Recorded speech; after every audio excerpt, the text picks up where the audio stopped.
জেফারকে আমরা অনেকে অনেকভাবে পোর্ট্রে করি, কিন্তু খুবই হাইলি ট্যালেন্টেড একটা মেয়ে এবং খুবই ইজি গোয়িং। কারণ টুইস্টিং করতে আপনারা পছন্দ করেন, করে ফেলতে পারে। ইজি গোয়িং কি ভাই! হ্যাঁ, আমাকে যে নাটকে নিয়ে আসছিল, অভিনয় জগতে নিয়ে আসছিল, নাম যার হাত ধরে আমি আসছি, একজন গাজী রাখায় ঘর ছাড়া নামে একটা ধারাবাহিক দিয়ে আমার পদচারণা নাটকে, উনি আমার সামনে বসে আছে। তো আমি খুব ব্লেসড যে আমার প্রথম ছবিতে আমার এই সৌভাগ্য হয় নাই, আমার দ্বিতীয় ছবিতে আমি তার সাথে স্ক্রিন শেয়ার করতে পারছি। সো রাকায়েত ভাই শুধুমাত্র উনি আমার গুরু না, আমি যখন একদম ছোটবেলায় যখন দেখতাম স্ক্রিনে ওনার বড় চুল, সো আমার কাছে সবার থেকে আলাদা ওনাকে লাগতো, যে ওনার যে এক্সপেক্টেডটা ওনাকে আমার ডিফারেন্ট লাগতো, এই জন্য আমি বেশি করে তাকে দেখতাম। তো তখন আমার মনে হতো যে এই যে নায়কোচিত ব্যাপারের বাইরেও যে একজন ক্যারেক্টার বা একজন মানুষ আলাদাভাবে নিজের গ্রহণযোগ্যতা বা টানতে পারে, এই ফিলিংসটা কিন্তু ওই 2004-05 ওই সময় অভিনয় আসার থেকে ওনার কাছ থেকে আসা। আমরা দেখতাম যে উনি একটু ডিফারেন্টলি নিজেকে পোর্ট্রে করতো।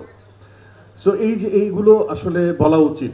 এবং আমার সামনে বসে আছে মনিয়ারা মিঠু আপা, খুবই গুণী অভিনেত্রী, সবাই জানেন আপনারা। ওনার সাথে আমার এই প্রথম সিনেমাতে স্ক্রিন শেয়ার, এবং আমি বলবো যে আমার বন্ধু মানুষ রাজীব সালেহীন, ছবিটা দেখলে আপনারা বুঝবেন অসম্ভব ভালো করেছে, আমার চোখে খুব ভালো করেছে। এবং এখানে আর পারফর্মার দেখতে পাচ্ছি না, এখানে আমার খুব আদরের বা পছন্দের, বলা হয়নি কখনো, মাশা আছে, ওর গান আমার খুব পছন্দ। আর পাশেই বসে আছে, হ্যাঁ, জেফার। জেফারকে আমরা অনেকে অনেকভাবে পোর্ট্রে করি, কিন্তু খুবই হাইলি ট্যালেন্টেড একটা মেয়ে এবং খুবই ইজি গোয়িং।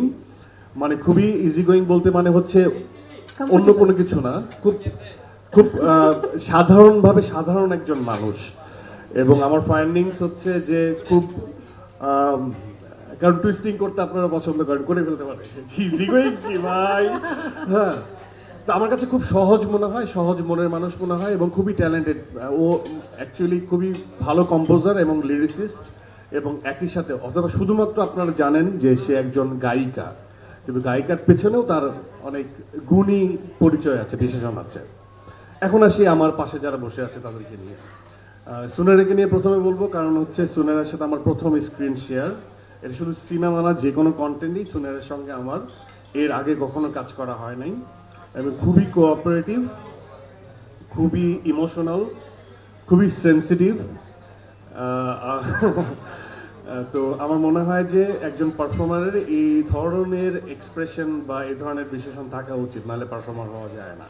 যারা কমপ্লিকেটেড তাদের মধ্যে ইমোশনটা বাইরে আসে না, বের হয়ে আসে না। সো আমার মনে হয় যে আমি স্ক্রিনে দেখেছি, ওর কাজ আমার দেখা আছে, খুবই ট্যালেন্টেড একজন মানুষ, এবং আমি ওকে থ্যাঙ্কস জানাতে চাই যে নিজেকে দাগের সাথে সম্পৃক্ত করার জন্য। Thank you so much.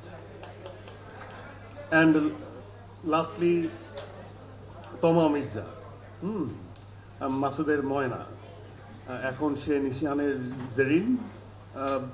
আমি খুব বেশি বাড়িয়ে বলবো না, আমার কাছে মনে হয় যে ওর মধ্যে একটা স্পিরিচুয়াল একটা জায়গা তৈরি হয়ে গেছে, যে ওকে করতে হবে, এই নেশাটা ওর মধ্যে আছে, এই দৃঢ়তা ওর মধ্যে আছে, ভালো করতে হবে, যেখানে ফ্লস সেটা নিয়ে ওয়ার্ক করবে, কিভাবে ভালো করা যায় আলোচনা করে। আমার কাছে মনে হয় যে প্রত্যেকটা অভিনেতা অভিনেত্রীদের আসলে এই জিনিসটা অনেক পজিটিভ, যে তার যে মানে চর্চাটা, তার যে যে স্ক্রিনে আসাটা, এবং সেটা নিয়ে সে অনেক সিরিয়াস থাকে।